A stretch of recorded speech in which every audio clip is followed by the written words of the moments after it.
Ama namin, sumasalangit ka, sambahin ang ngalan mo, mapasa amin ang kaharian mo.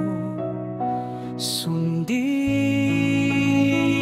ang loob mo dito sa lupa para nang sa langit.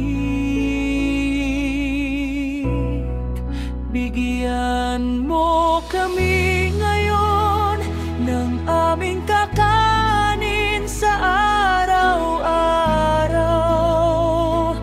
at patawarin mo kami sa aming mga sala para ng pagpapatawad namin sa mga nagkakasala sa amin. At huwag mo kaming ipahintulot sa tukso, at iadya mo kami sa lahat